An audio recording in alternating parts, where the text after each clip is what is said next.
The quad is special to me because the university is special to me. Every good thing in my life started here. It's on this campus that I met my wife of 57 years. Our two boys were born here, both graduates of Mizzou Law. And since that time, I have returned pretty often to try and pay back a little bit to everything this great university gave me.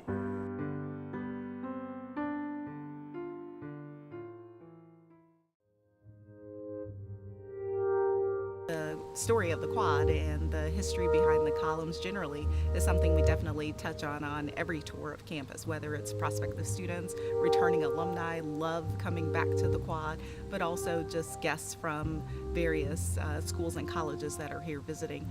And again, that story is Mizzou's story.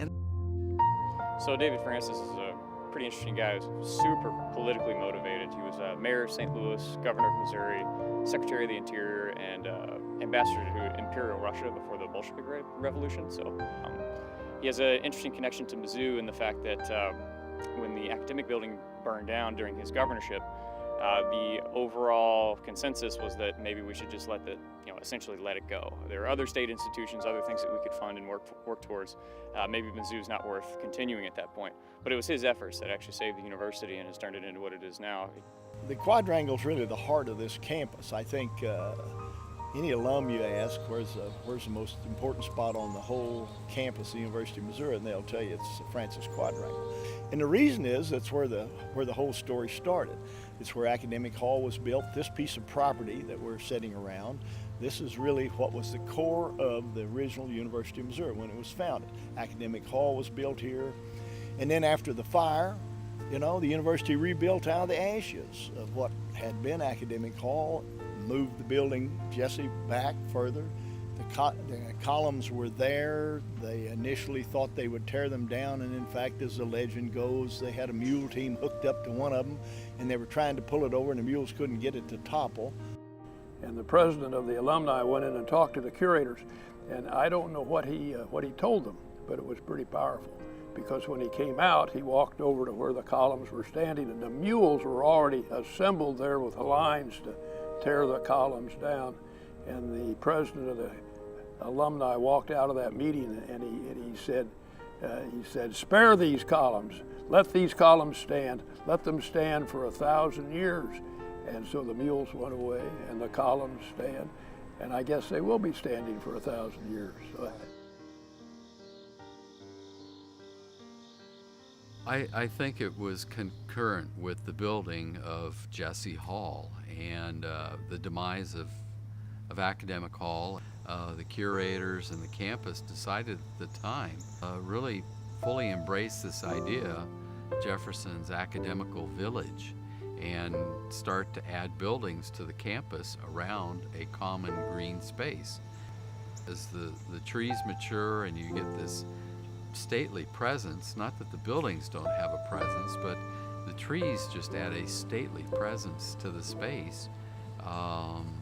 It became used for campus ceremonial events. It's also become a place of respite from a very, very busy day. And to have a green space of this size right in the middle of your campus, it offers respite through the day. I can just come out here, which sometimes I do, and I sit here and I have my lunch and I'm able to just relax and take a break from the stressors of the office and the day, the 9-to-5 day. It's beautiful and it's calm. And again, I feel my shoulders come down a little bit.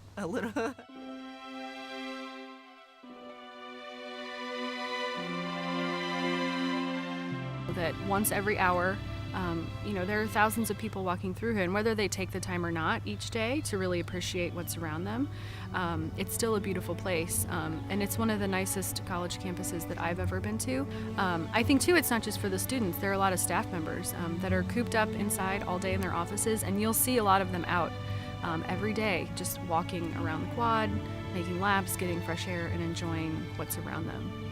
My father and my grandfather went here, and so to see their pictures and what the university looked like, and specifically the quad, it's a really interesting thing to watch the continuum, and you see that happen generation after generation after generation. I just think that's exciting.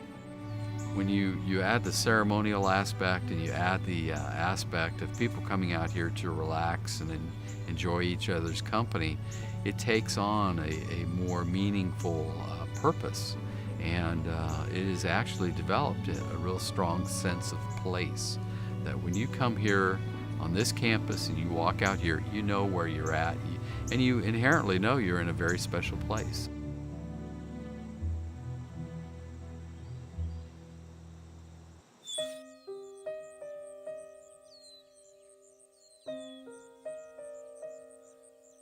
Unfortunately, the trees are to their useful life end. I mean, they've exceeded that actually, and so the mature oak trees on the quad are going to have to be replaced over time with new trees. The existing oaks, there's really no problem with them. They're living their life cycle, and part of their life cycle, as all organisms have, is an end. Some of them will actually live 80, 90 years, and we intend to keep them here and do everything we can to maintain them. And we want to make a thoughtful transition to trees that will be here 100, 200 years from now, potentially. And that's why we've selected, we're selecting trees out of the white oak group of trees. Now the samples that we've pulled together here were the suggestions that came up at various meetings. I will say this, on some of you experts, this was actually a white oak selection from seed, but you can see the hybridization already starting to show. We wanted trees that would live a long time. The problem they have now is they use pin oak, which has a lifespan of about 70, 75 years, and so they're dying of old age. Had those been from the white oak family, they would live to be 200, 300 years old. And so we started down wetland species that were from the white oak family. Well, you don't plant a tree for yourself. You know, you put that thing in the ground with this image in your head of this big, expansive, long branches, widespread tree that one day is going to provide some sort of, inspirational setting for whoever it is that comes 60 years later, 100 years later, 200 years later, depending on the species. But yeah, I mean, there will be people walking from class to class, there will be people there for football games, or people there just visiting. There's all walks of life working through that quadrangle. And to see that amazing diversity of trees, especially 100 years from now when they've really got that size and that spread and just that height and just the structural integrity that comes along with trees, it's pretty cool. It's a really good feeling to know that you're doing something that lasts in that scale. So this campus now is considered a botanic garden. And I think if you look at the areas around the Quadrangle, the areas around the Memorial Student Union and other spots on campus, the South Quadrangle, there's 2 quadrangles now. It looks like we care about this place, we're open for business, and we're on top of our game. When you look at the outcome now, it's so worth it, that it's so picturesque and so pretty, and it really has become such an amazing focal point. I mean, how many people get to be in class at a botanic garden? People often say, well, where is the Mizzou Botanic Garden? And of course, it's everywhere. It's all over the campus. All you have to do is just look around to see it. The trees that we're going to be planting, they will reach maturity 100 years from now, if all goes well. 100 years from now, the students and faculty and staff and visitors that walk this quad will enjoy the shade from those trees. And that's not going to happen in my lifetime or even my children or my grandchildren's lifetime. It's the generation that follows that is really going to get to enjoy the heyday of the oaks that we plant out here. And that's okay, because we've gotten to enjoy these pin oaks. We still get to enjoy them for a little bit more, so I'm okay with that. It just points out all the more reason to do this right.